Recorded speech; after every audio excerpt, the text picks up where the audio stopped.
Hello everyone, you're on the Breakfast Show channel. Good evening. On Sunday, as always, at 1900. Well, we do it differently.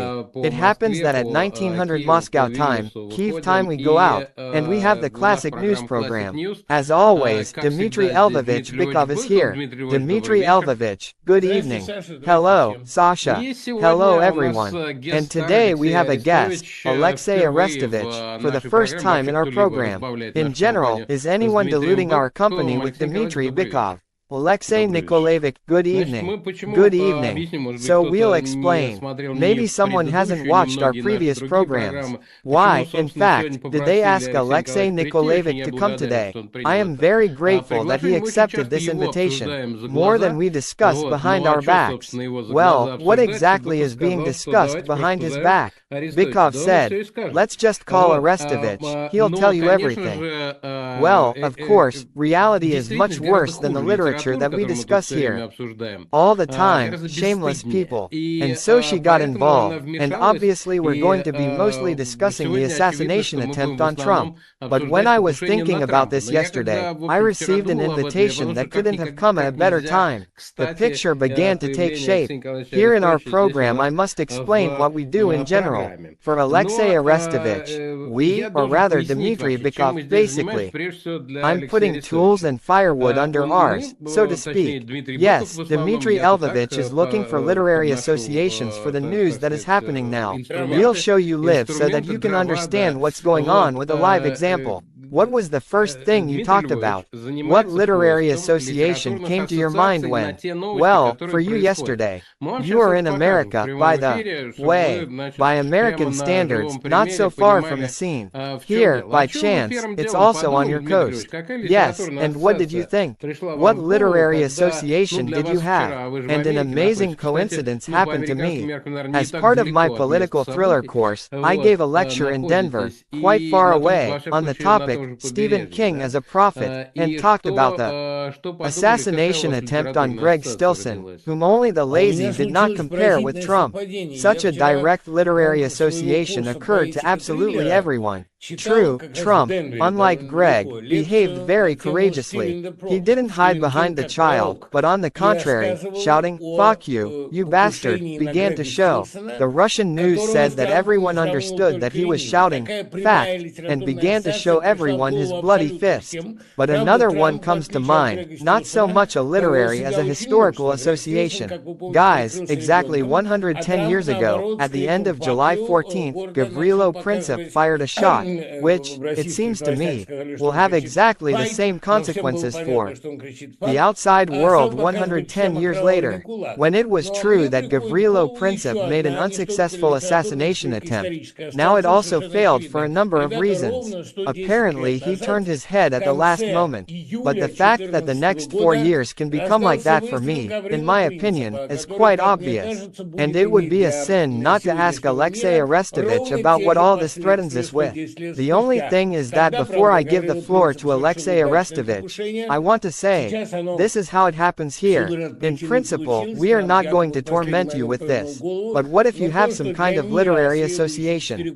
Don't hide it, please. And we will ask you completely normal, ordinary questions, just as Dmitry Bykov did. Yes, let's do it. I am also learning. I also have a literary association. Mark Twain.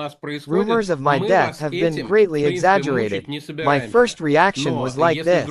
Here he is already. Obviously, this may not be the last assassination attempt, because the situation in America is such that the focus is on Trump. As a generator of radical changes, it's happening. He already has experience. He's a former president. He has experience of radical changes that did not work out because a huge bureaucracy did not allow it to happen. Now it is going under the slogan of bureaucratic purge. Tens of thousands of officials are going to be replaced. This is the destruction of everything, of course. Let a candidate with such slogans pass. In any case, what was shot today? Yesterday the person who did not shoot, well, not quite adequate, judging by his social profile, which is described. That's one thing. But adequate people who do it well and professionally can take on the job. Sooner or later. That's why it's strange. He is far away. Everything is over. Everything will still be. Additions may be coming. Sit, I'm not in a hurry, but I am for Trump at this point in history.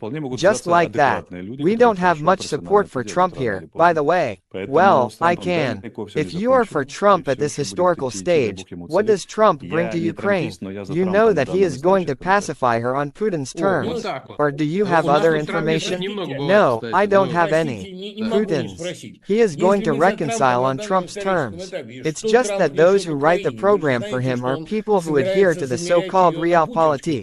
These are the ones who warned back in the early 90s that you can't go east, because the answer will definitely be war. Well, all this is ours. This is the school. There are such analysts, long telegram, and so on. This American, they influence his political worldview, excuse the phrase. Yes, and so on. And, frankly, I stand in the same positions. Therefore, I have complete peace, agreement in almost everything. How did this happen? Yesterday, it seems to me that you approached this issue somehow differently, on the question of how the war should end for Ukraine. So Ukraine should have behaved differently. Faster. In West 22nd, when I was in these positions, it was still unclear how they would behave. Ukraine flushed everything it could down the toilet. I added a little more. The West is fooling around by 60%. Naturally, after that we looked.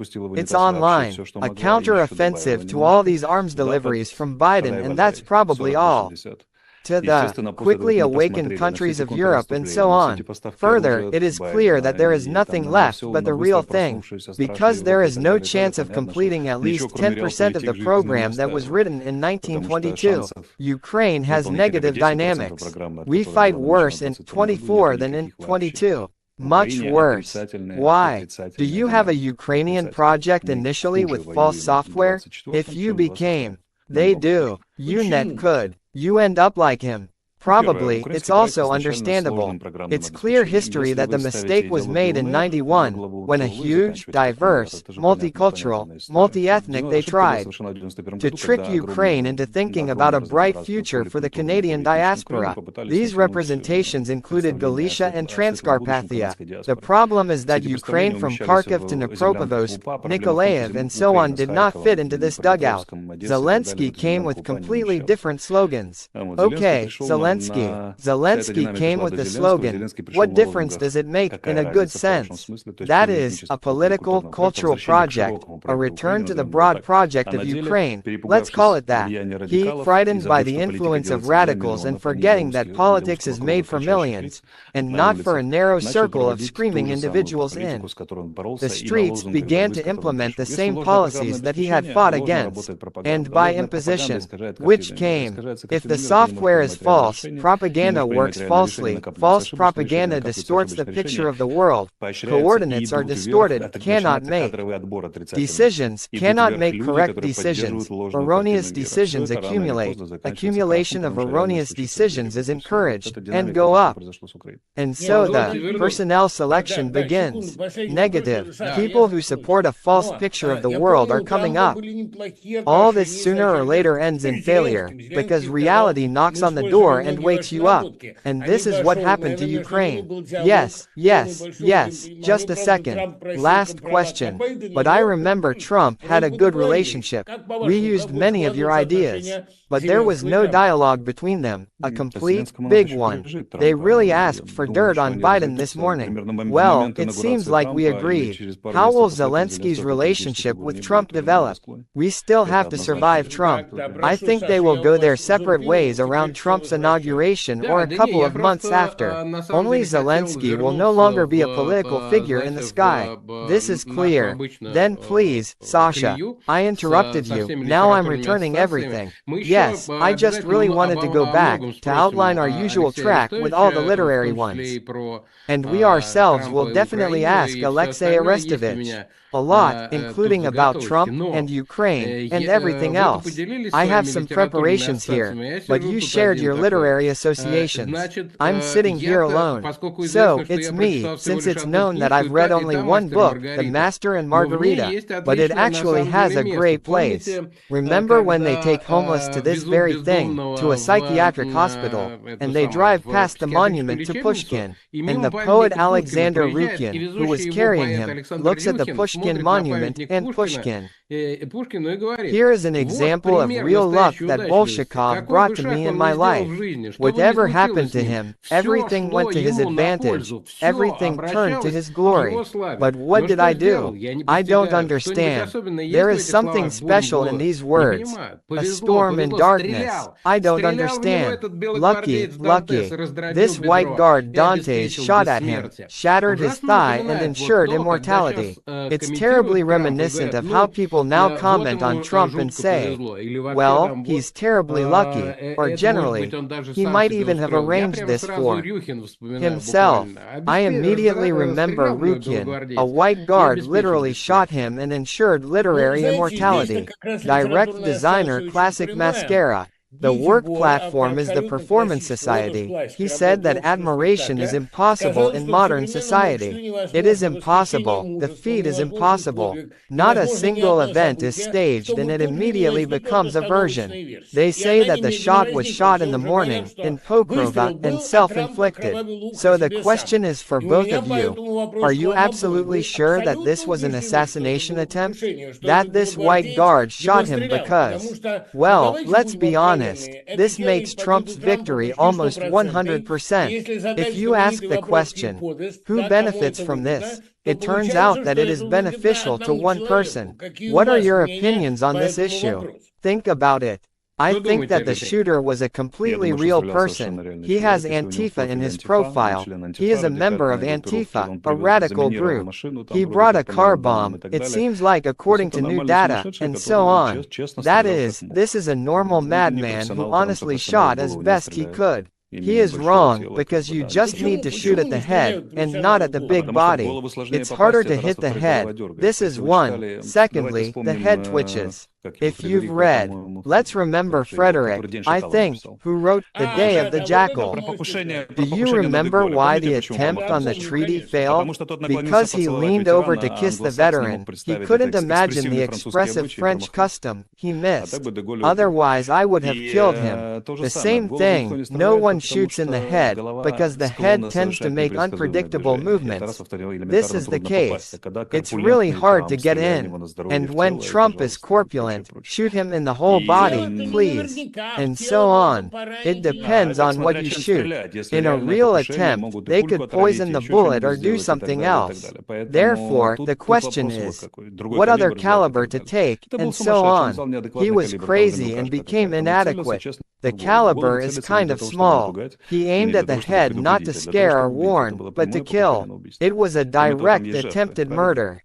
Besides that, there are casualties, right? These people are, of course, primarily engaged in Chekhov's surgery. I needed his goat legs. As soon as you mentioned the caliber, the first station immediately naturally arose. Well, that means, look, this is in a second. This is not the last attempt. They say that the second or even some third, God forbid, will be staged. 3 times is too much. What do you mean? They just want to kill them. When I remembered about the dead, I will immediately say that the literary situation is with Bonov, our international observer from the Roots, and that's who wrote it. But it means now that any young Raskolnikov who wants to improve the world by removing the harmful old woman from it, will certainly kill his sister. Elizabeth, that is, innocent people. And in the next case she remained alive. Let's talk a little about this, actually, about the killer. Alexei Arestovych has already said that it was possible, that's how he was. Well, it's actually hard to say, it's difficult to mix while you're standing, from what we know, because he was registered as a Republican Party voter. But that doesn't mean he was a Republican. Anyone can say that. On the other hand, he donated some $15 to the Democratic Party, which may also indicate some connection with money. This may also mean nothing at all. He was 20 years old. In general, he was probably not yet a particularly defined person. Do we have any suitable hero of a similar kind in world literature? Dmitryevich, I don't know myself. Of course, Johnny Smith, who decided to stop with a stylus. But Mark Twain comes to mind. A question comes to my mind, how was I elected governor? I just couldn't understand why my humble person interfered so much with all these virtuous people. I just can't understand why such a battle situation appears in the morning. Why will there be more assassination attempts? Why did you say that? I was already president once. None of this worked out. Why does Trump need to be removed? If this was a real assassination attempt, why is he bothering the deep state so much? This is how the deep state organized it. While it was one radical 20-year-old dunce, perhaps. Well, just for one simple reason. Trump has drawn conclusions from his first presidency and is going to take a slightly radical approach to the matter. He says directly, yes, I will come, 25,000 people who will change everything, the entire top. What is the top? This is an organized column that has developed over 220 years, which is not at all going to quit, lose influence, feeding trough, the opportunity to implement policies only in those numbers that they consider possible and necessary. Replacing power is a question of power. Questions of power kill. If we talk about literary works, in Bunyan's Cursed Days, there is a phrase that the split in society has gone so far that civil war is inevitable. Do you feel that the United States is on the brink of civil war? Because if it comes there as radically as she forgives me as a result of a big storm, there will be no start to a civil war. There is potential for some level of white confrontation there, a little in several cities, a little by recalculation, police cars are sold, they congratulate each other, and so on. A civil war requires organized forces with two distinct drops of the future to compete in a civil war. What is a civil war? This is a war for a new future for everyone. They don't have an organized system. Another better picture. America is confused. Possibly street clashes, civil war.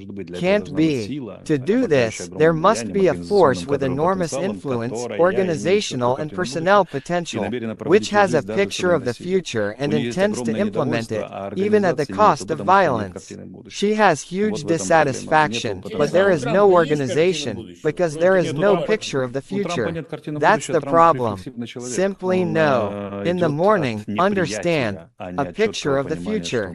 Trump is a reflective person. It comes from rejection, and not from a clear understanding of what he will do. That is, this dominance of left liberal ideas infuriates him as a good old American, and he expresses the thoughts of good old Americans.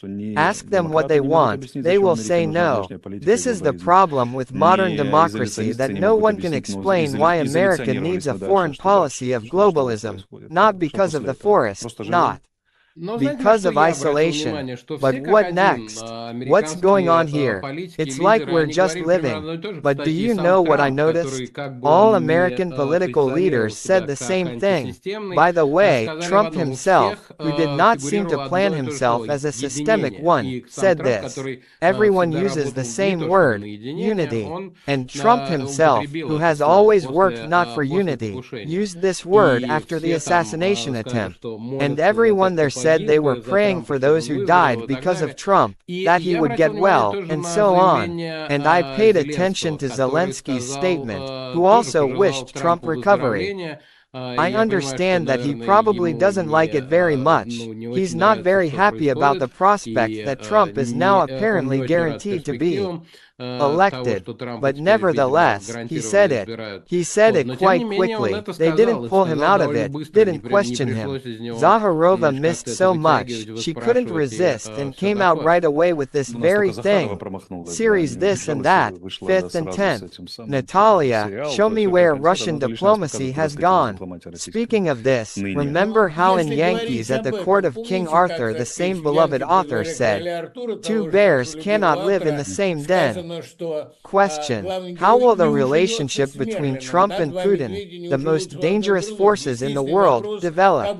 What are his intentions?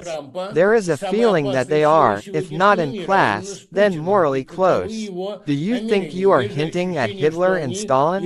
Dmitry Lvovich, this separation does not occur to me, but nevertheless, we will eat here in the morning, solve problems and analyze compliance. Tell me please, what do they believe in? They are playing a double game, simultaneously between Ukraine and Russia.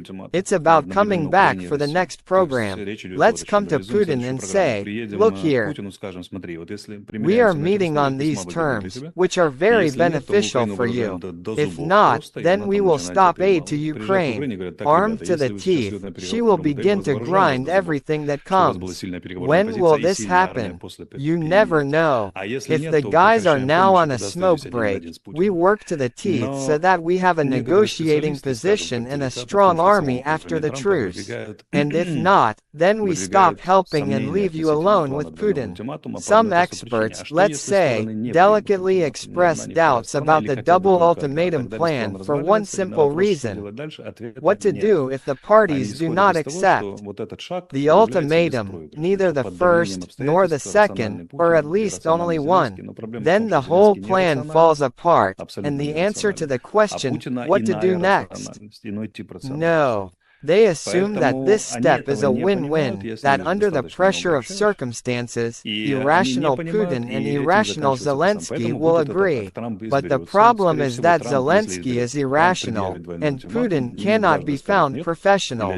They don't understand this. If we communicate enough and end it himself, it will most likely go like this. Trump takes over, issues a double ultimatum, is told, no, twice, and the plan falls apart. What to do next? It's completely unclear. Let's remember North Korea, when he personally went to Kim Jong-il, puffed out his cheeks, and so on. Kim said no, and nothing happened. They rolled back. This is the weak side of Trump and his policies, at least the ones he has demonstrated so far.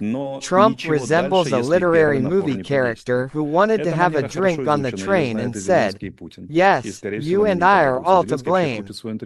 His pressure is reminiscent of the pressure of a general commanding tank corps. But if the first pressure does not work, nothing further will happen. Both Zelensky and Putin have studied this manner well, and most likely they will not succumb. Zelensky wants a counteroffensive. He said, we need the 14th Brigade for a counteroffensive. Now we will show you. There will be no counteroffensive, because the level of Ukrainian forces is such that this is simply impossible. A month and a half ago there was modeling about a possible counteroffensive. Zelensky was told that under no circumstances would there be a counteroffensive. Otherwise it would be a failure, a new Ilovaisk in a reverse. Failure of the front, after which we would not know what to do. To this he replied, guys, I know what I'm doing. Nothing will happen, everything will be fine. And now, at the NATO summit in Washington, he was pushing the possibility of a counteroffensive with all his might, because he understands that his political time is coming to an end, and one way or another, the pressure for reconciliation will take place in a short time, or they approach reconciliation as much as possible, and Zelensky stands between them, putting an equal sign. If they don't, then Putin crosses out this equal sign because he doesn't want to sign the agreement. Zelensky wants to slam the door or at least get preferences in the form of a torn-off piece of territory, a counter-offensive, and so on.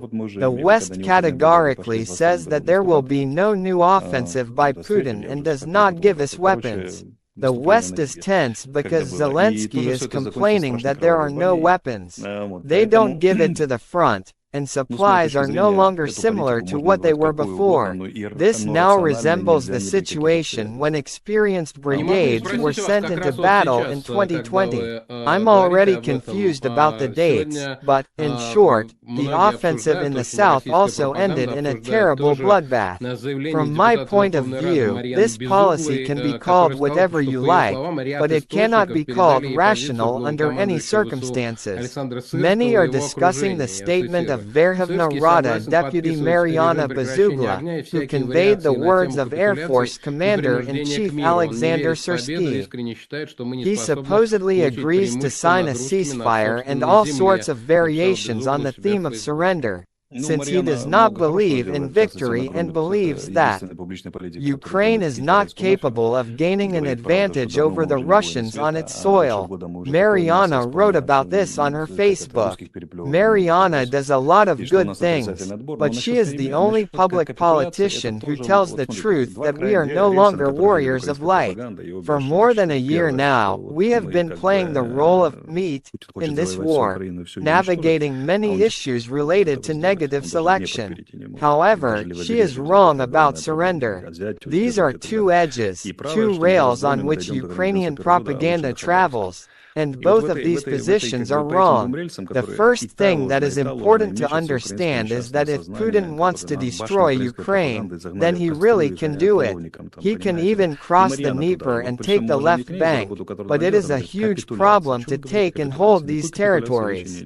Moving to the right bank, in theory it would be possible to reach the borders of 1991, but this is a false idea that propaganda drives into the heads of Ukrainians. Ukrainian propaganda created false hopes in the minds of the population. Mariana Bazuglia, with all due respect to her work, falls into the same trap. This is not about capitulation, but about the fact that most wars in the 20th century did not end in peace, but in a kind of dead end. Neither peace nor war. One side gets something, the other doesn't, or mutual annihilation in a dead end, after which cries of revanchism begin. This war will end in a way that will be difficult to sum up.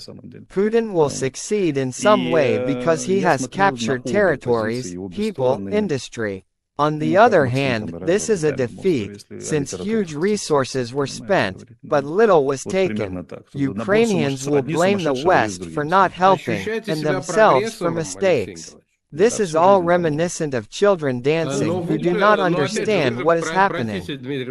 Speaking about the situation, we can draw an analogy with Maxim Kammerer from The Inhabited Island. We need to look at both sides and understand that real solutions can be complex and far from ideal. If my views seemed different before, then perhaps it was only apparent. Then Ukraine had much fewer opportunities. It seemed that Kyiv was about to be captured. In Russia there were also much fewer opportunities. A chain of strategic decisions radically changed Russia's position for the better. We, in turn, not only did not make these decisions, we did not even realize them until now. As for the very beginning of the war, I was doing my job, destroying the collective consciousness.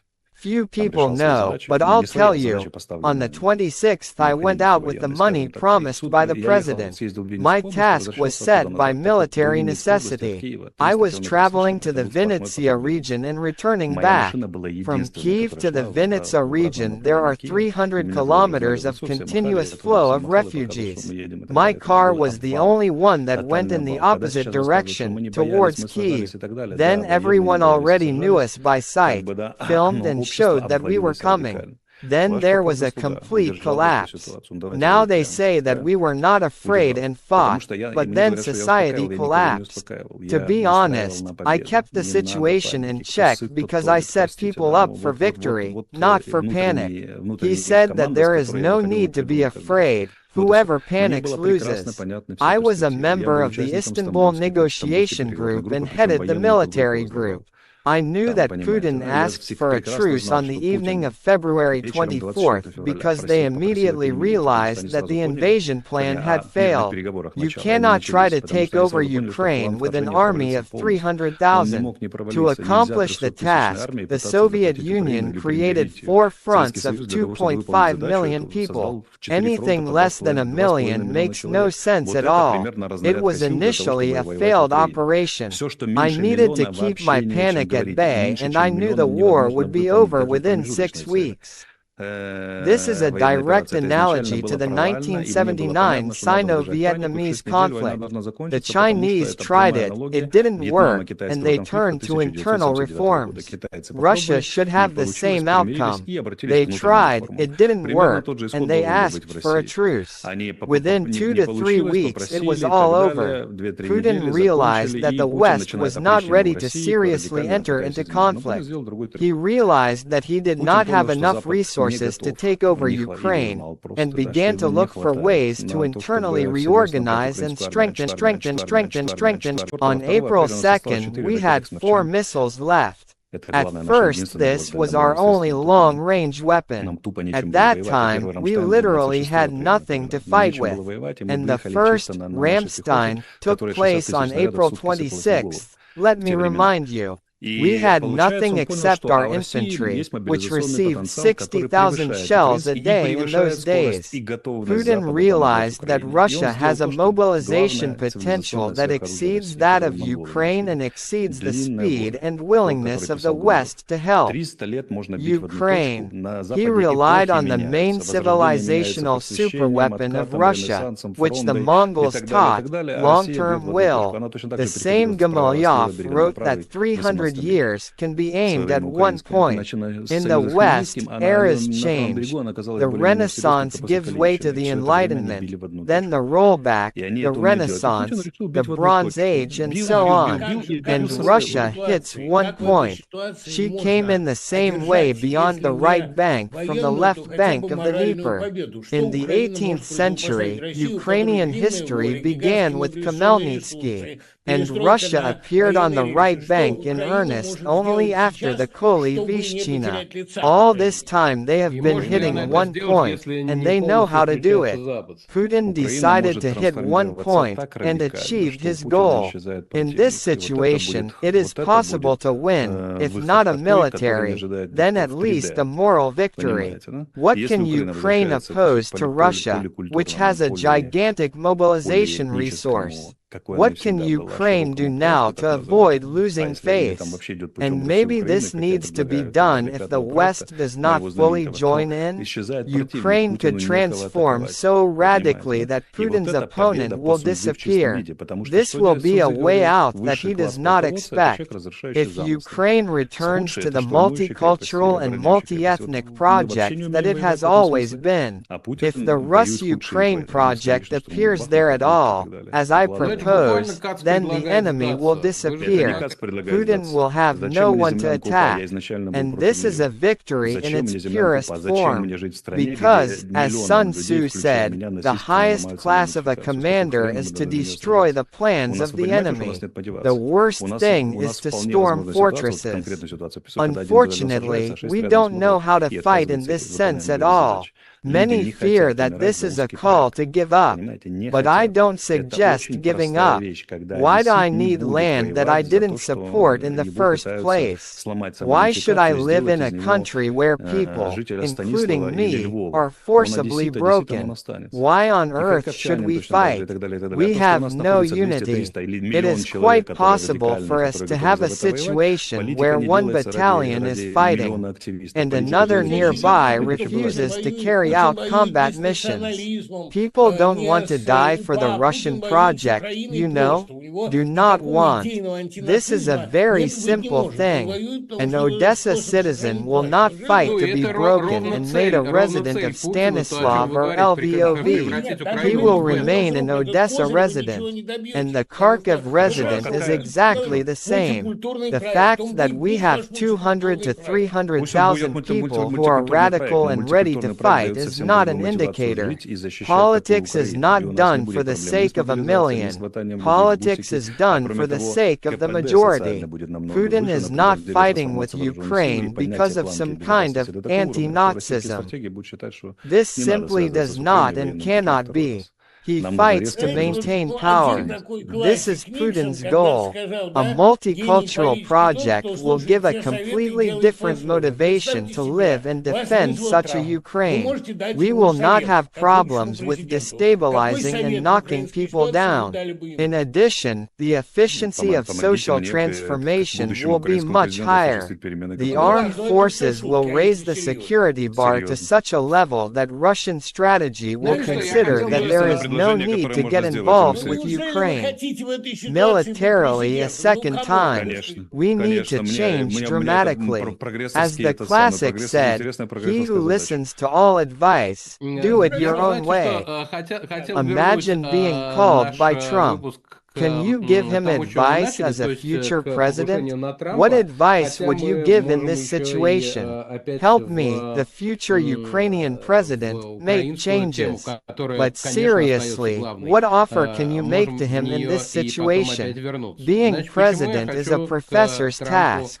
I know I wanted to take our release back to where we started. That is, an attempt on Trump's life. We can once again return to the Ukrainian topic, which, of course, remains the main one. Do you know why I want to return to Trump? I would not want the visual part to disappear from today's discussion, which, it seems to me, in the current visually oriented world is, if not the main one, then one of the system-forming ones. Yesterday, of course, what happened made a huge impression on everyone. Perhaps this will be the last straw for doubts about Trump's electability to disappear. The latest footage that spread around the world, how they shoot at Trump, how his security service protects him, and the photograph that was then distributed throughout the world. This is the same photo where he shows his fist. I'll even ask you to show it now. Yes, this is the most incredible photo. By the way, many have already found classic references. It's not for nothing that the United States flag flies there. Of course, many saw references to the Allied landings and the planting of the flag. This photo even resembles the French liberty with the flag. Various associations have been applied. What can you say about the visual component? Trump is a classic politician, that is, a political animal. He reflexively did the main thing he could do in the election campaign. He managed to raise his fist, make a menacing expression on his face and show the flag. That's it. He doesn't have to travel anymore. He doesn't have to convince anyone. He did the main thing. He created this picture. And he wins as President of the United States. If he had made any other gesture, any other message, and at first he avoided it, if you watched the video, then, as he was being taken away, he realized what needed to be done. On reflexes, he raised his fist. And that's it. This photo ensures his victory. He just literally resisted this blow. He doesn't have to worry anymore. I don't know whether this was a conscious decision, that is, calculating the situation analytically in a critical situation, or whether reflexes worked. But in any case, he did the main thing. He raised his hand and said what was needed. Damn, if I found it together with Ukrainian. Which one in Russian I can't even translate right away, but in general. And that's all. This gesture, this photo, that's all. This leads to a question I can't help but ask. This question from a viewer right now. Trump said this morning, I am hated by my enemies. I understand that I am on the right track. And you, Alexei, today are the recipient of so much hatred that comes to everyone who even talks to you. Well, you love, now we know, nevertheless, yesterday we were two parts. So that with us. How do you feel? Isn't that what she's charging? Or is it still upsetting? I have no enemies. I have patience. Patience, patience. Seedlings of patience. Are they working when this island? Stone enemies? You yourself said that they. Sorry, such. Tax. What is there to distribute with whom? But no, really, they also write to me that, despite all the demonization of Arestovych, he is consistent and smart human. People who are looking at these issues write to me, yes, Sash, what are you doing? Well, I showed you about the visual part, and that's okay. And in general, of course, Trump obviously understands the power of the current media. Can I ask you? Come on, let's leave this question. I very rarely, unfortunately, have the chance to ask a question as a person with a monstrous premonition about Trump's victory. That in 4 years he will leave America in the terrible state in which it was around 29 to 30 years old. Do you have this feeling? Seriously, black swans are flying. Let's become. I would. You are absolutely right. Wow. Moreover, you and I are, in fact, on, what is it called? Winter quarters? Or like when the birds fly, they sit there. That's right. This is where we are. There are black swans all around. They are still flying and have no intention of stopping. Such an unpredictable situation.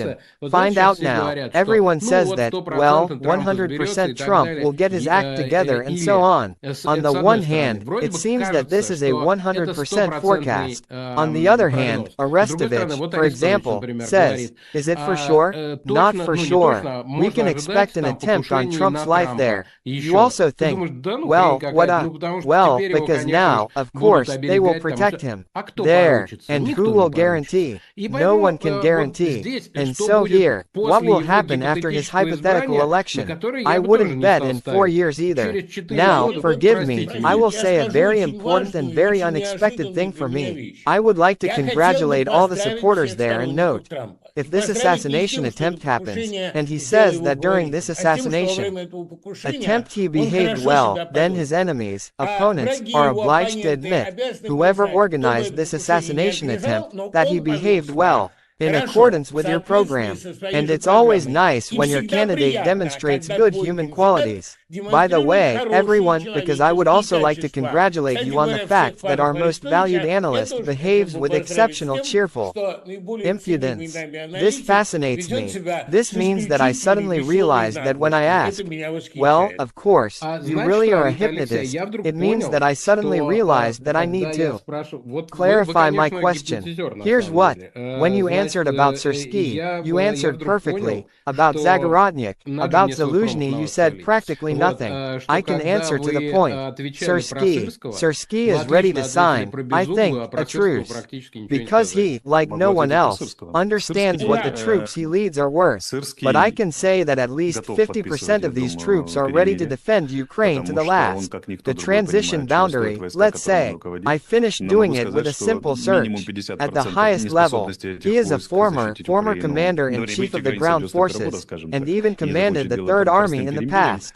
73% of our army is ground forces. The combat training of these troops completely failed, and he used them in such a way that the bloody counter wound up twice as fast as ours. The butcher got away with it, you understand? What is the problem? Qualities of the president. They would have turned Zaluzhny out of London, of course. I just remember when there was actually a conflict, and Zaluzhny was also the commander-in-chief. Yes, you are relatively speaking on his side. I remember from one of the programs in which they said, well, there's another conflict there, and how they allegedly quarreled with Zelensky and everything, and it looks like there should be pictures of them coming out right now, so it's like they're holding hands or something. If we were a normal state in which state interests come first, but unfortunately we do not.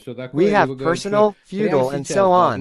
Look, many people accuse Zaluzhny more than Syrskyi of starting the disintegration of the armed forces, improper preparations for war, and so on. But I was directly involved in all this, because I was, well, such a bridge between Zaluzhny's office and, in addition, and I can say that I know Zaluzhny's list of demands regarding the defense forces and the conduct of war, and I know what the office responded to, and how much was done. 0 to 30% of what he asked was done, if what needed to be done had been done. And these were political restrictions. For example, the creation of divisions, armies, corps as a necessary condition, one of the most important and necessary conditions for the adequacy of defense forces and the ability to perform tasks. He begged for a year and a half, begged to create it. They never gave permission for this. Therefore, in reality, perhaps they do not know this. And I know what happened in the meantime.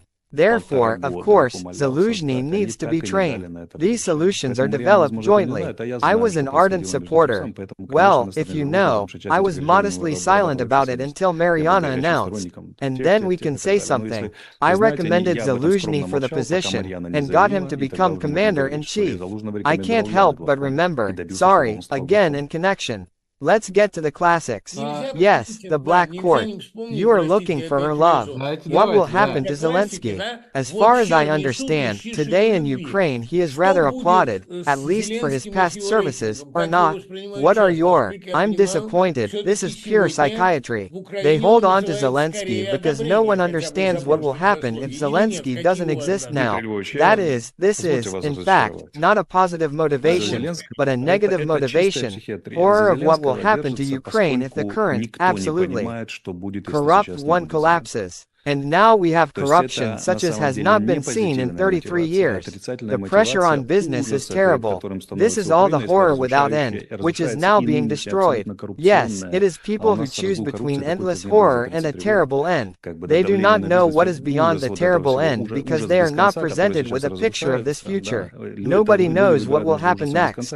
We will adhere to the principle, don't touch it, it won't break. This is the principle of an army warrant officer.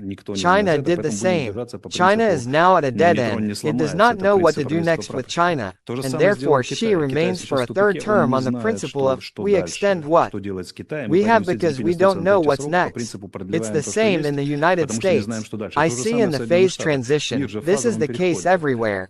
Everyone is stuck, not knowing what is behind the barrier, except, excuse me, your humble servant. Therefore, I am the only one who knows what is behind the barrier and what to technically do at the detail level behind this barrier. But I am an absolutely discredited figure thanks to the efforts of the office. They did this. They posted.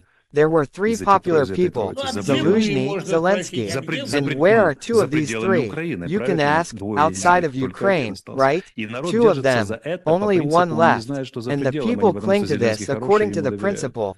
They do not know what is beyond the limit. They are because Zelensky is good, they trust him, that's all. Why is Putin there? Contains another 10 years. He really has a good 7. What does it mean? I wanted to ask this. I was hooked. Speak. No one talks about what is beyond or how beyond the border of the terrible end. That is, if I understood correctly, well, since the terrible end is Putin. If I understood correctly, if Putin somehow presented his Russian world to the Ukrainians in a great way, you know, then in general could. You see, Ukrainians do not understand the Russian world and the terrible end. Putin was rejected. Horror at last. You really, there will be Ukraine. We launch some kind of launch vehicle or do an audit there. They conduct an audit of Ukraine in.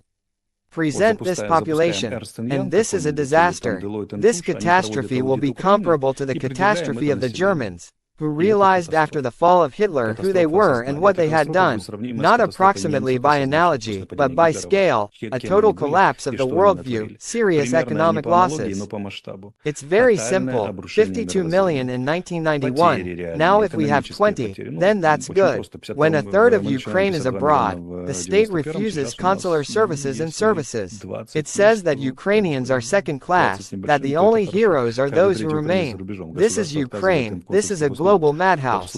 So, because of this, I suggest you get rid of it for a second, at least as an experiment, take a step back from this web, from this mucous membrane of the belief that we are their terrible warriors of light in opposition to the insidious Putin, as was the case in the beginning 2022. Indeed, we have not been the same for a long time, we have not been the same for 2 years. We are already absolutely disappointed, corrupted by our own propaganda, stunned people who are like a hedgehog in a pot that they have been knocking on for 2 years. We don't understand what to do, and we're afraid to admit what we've brought our own country to. 100% disaster. Our conversation now resembles from a literary association the conversation of this same wanderer with Maxim, when he himself, let them not rise. Where will they rise? They will not rise until the morning. And you're like, won't France give birth? What? There's no supply. The cure is coming. The white submarine used to. We crashed. You're an idiot, and so on. He immediately, home. So, yes, Dumkov. By the way, I announced that 2005 will be released soon. Monster. So, the trick is that you have no idea what a real audit of Ukraine will show. This is a catastrophe of a decayed state, a distraught society. From the neighboring decomposed Russia. Plastic surgery of the Bonapartist type on the verge of fascist, authoritarian, which with the Byzantine. Isn't this really a classic European dictatorship? Here, a polar struggle of forces is allowed under the Byzantine type of factions. So on. This is a feature that travels quite steadily on the course while it works. The Strugatsky's clearly outlined the problem. It is impossible to convince hungry people that they are full, because the people will go crazy. So, as long as Russia continues to move along the same course that it is moving now, we no longer have strength. And it wasn't Putin who did this to us, we did it ourselves. Excuse me, if your humble servant had been president and supreme commander on February 24th, the war would have ended long ago. Yes, with our advantage it would have been completed without such colossal losses in the economy, energy and human resources as we have now. But, as they say, Ukraine did not deserve this. And the question is, does she deserve it based on the results of this war? Doesn't deserve it. Ukraine will collapse in any rating. Any person who comes to power today will be discredited forever, especially if he signs peace. I'm not afraid, I'm even. I have a question for you, Dmitryevich, do you believe your ears now? What you hear. I understand why Alexei Nikolaevich says this. Because someone has to say it. The most sober one speaks, perhaps the most terrible one. Exaggerated things must be said to fix, to change what is truly a dead end for the whole world. And then I remember Kipling's words. I'm ready to speak, but the way you say it. My Russian. I knew that for you, form prevails over content. I understand, but here's what I wanted to ask. Let's mirror the situation. You and I feel like Putin's opponents, relatively speaking. A person comes to us who says that everything is terrible with you, your positions, and all around are thieves, bastards, sources, which, in general, is often true, and if you let everything go on them, then God knows what will happen. It must be terrible. I assure you, everyone will be terribly disappointed, and so on. We need a person who will tell us now who we really are. We need it objectively. Such a person is absolutely necessary. And what I wouldn't give for Russia, the Russian opposition, to have such a Borisovich. But where can I get it? I can't decide on this. I critically depend on how I look. And a person who is ready to sacrifice such a reputation for the sake of his future ambitions is at least a very determined person. I want to ask you, Dmitryevich, one last time. We've talked to you a lot. Who is Alexei Arestovych? At the end there will be your summary of what was said today. Of course, this is literature. What? Someone. Alexei Arestovych. I think we all imagine, to each his own idea, but in literary refraction, Dmitry will sum it up. You still have a few minutes to maybe tighten up something else. And I want to ask, Alexei Nikolaevich, there will, of course, be literary associations, so I ask you to treat them with understanding. Remember when it's not literary, but cinematic. You probably remember, His Excellency's adjutant, and when the boy asks the hero Solomon, Pavel Andreevich, are you a spy? You see, Yura, answers Pavel Andreevich, this is the main thing.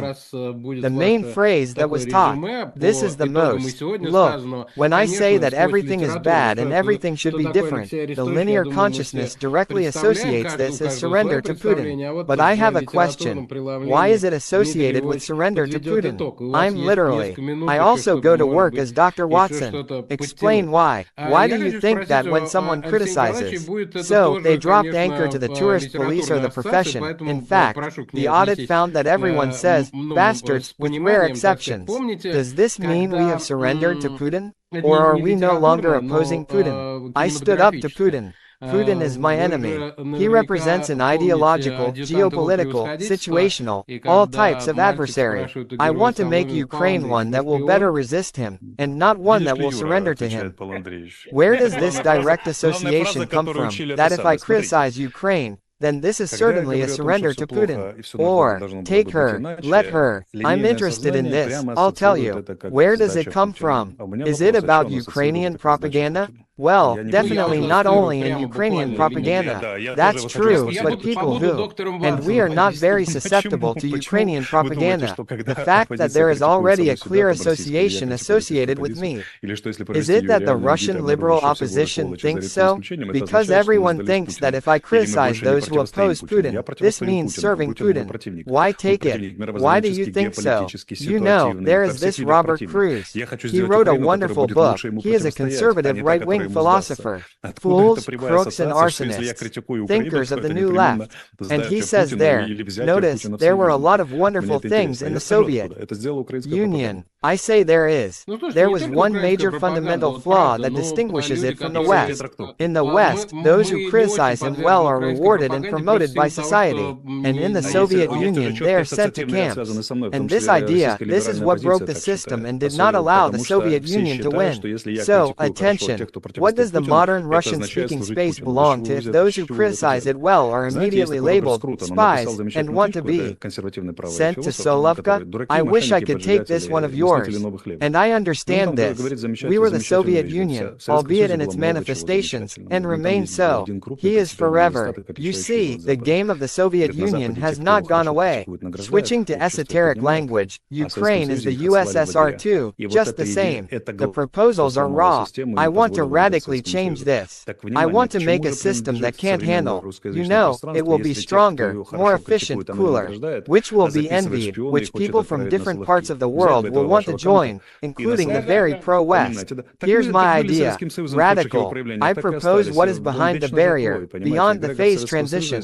A solution that neither America, nor China, nor Russia, nor Ukraine, and so on, have today. This is not about what Putin is. Today it is, tomorrow it is not, or the day after tomorrow. I'm always threatened by something, I understand. Then, as Sean Connery said in The League of Extraordinary Gentlemen, or as in Men in Black he said, yes, there is always a galactic cruiser, some kind of plague, and so on. The average person shouldn't know anything about this right away. Today there is too much. And that's why those who say, guys, everything is worthless, everything needs to be changed. There's a transition behind the barrier, and I'm the only one who has this. Putin's spy? Look at me. Do you seriously think that I can be bought or recruited? But now, with my self-importance, this is technically impossible, you know? Not for any money, return it. The idea is a failure. It is technically impossible to do this under any threat. My internal structure does not allow this. I am not a recruitable person. Why? Let's talk about this.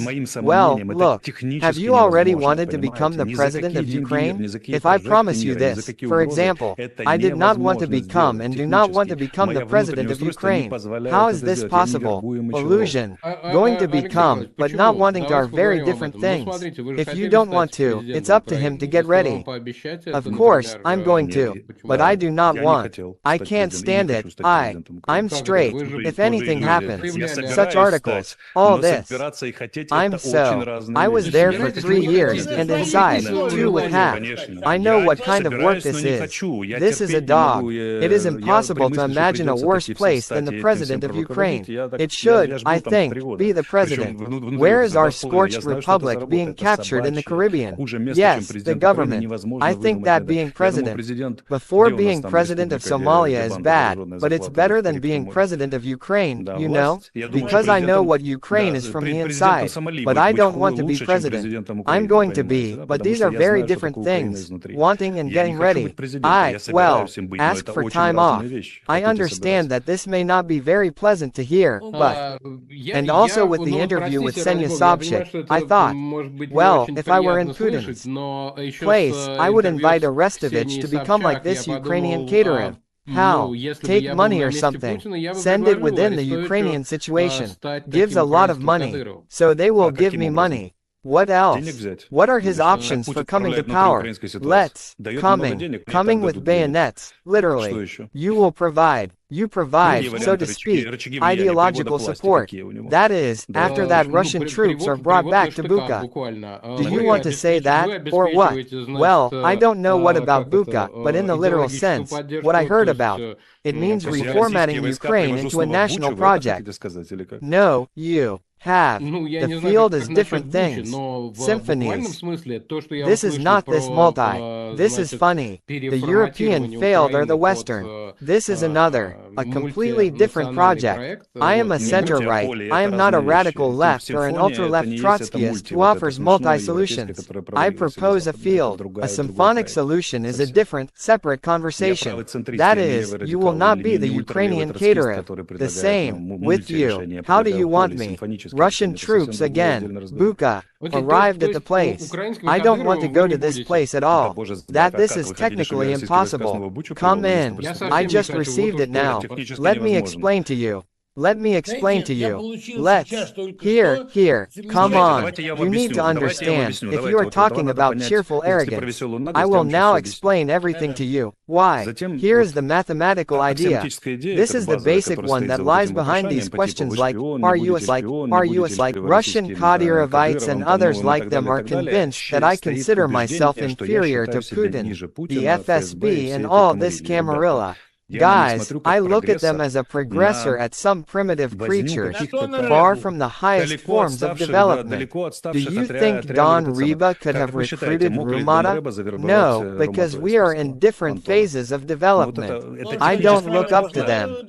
For me, they are not the forces that I want to submit to in order to save from Ukraine. I look at them as an object of study. This is not flattery, but rather something from the field of parasitology. I look down on them because for me they are crazy people who are destroying a huge country, Russia, its culture and everything else. They are flushing people down the toilet at approximately the same pace as Ukraine is doing to itself. If I shake my hand at them, it won't be from bottom to top, but from top to bottom, with the words, "Oh, what an interesting experimental case for our Institute of Experimental History. You see, this is my positioning. And not at all, let's call Putin to save the remnants of Ukraine." Yes, this is just funny. By the way, here's an important question. Is there any person like Baron Pampa in Putin's Russia today who we could rely on? To be honest, I don't know anyone like that. This is a huge problem for me. Remember that very center that was filled with specially selected scoundrels? It's about the same here. Thank you. It is quite possible that you are the first people with whom we have reached this level of understanding. At first I just grabbed my head. I couldn't believe that so many adults, smart people with life and political experience were so grossly mistaken in understanding my motivation and positioning. America, I look at it completely differently. Well, you see, you were enough to understand this. I just received a message from a regular viewer. He writes, if before this program of yours I hated Arestovych, now I fear him twice as much. Well, what are you talking about? What caterer? Sorry, but it's as if a zoologist could be recruited by the subject of his studies. He studies it, not admires it. I want to ask before Dmitry Lvovich sums up and makes, not so much a sentence or verdict, but rather a diagnosis or characterization of Alexei. Arestovich, you've been talking about transformation all the time lately, not only recently, but now especially often. For example, Yulia Ladinina, she is going through a transformation, you say, and so on. What kind of transformation are you going through right now? We are all under a magnifying glass. I have been in the same position for a very long time and consistently. The only person who understands this is Dmitry Lvovich Bykov. I have never met anyone else in this world. He also sometimes misses, but thank God, after today's conversation, I think he began to understand me better. Understand this. I never changed course. Arestovich serves only Arestovich. You have your goals, I have mine. I always stand my ground. Travel companions, allies, situational alliances can be anything. What difference does it make who gets Bakhmut, Avdiivka, Donetsk? We sold ourselves to Putin. We didn't sell ourselves to Putin. These are all trifles. What are you talking about? I have a clear understanding. We are on the threshold of a new civilization. As Dmitry Lvovich likes to say, there have been no discoveries in physics for more than 100 years. This is because the old metaphysics no longer works. There are no mental breakthroughs. We are at a global impasse. I know what to do after this impasse. This is how I pose the task. What the hell are Putin and Trump? Where are these Putin and Trump? From the heights from which I look, you can't even see them down there. You understand? Before these Putins and Trumps. What are you guys talking about? Here we are talking about an anthropological turning point, about the fact that people will not be replaced today or tomorrow by artificial intelligence. This is what we are talking about. What are Putin and Trump? Minor political figures in the era of artificial intelligence. What are we saying? Who will win today? Do you think a win? What's your result?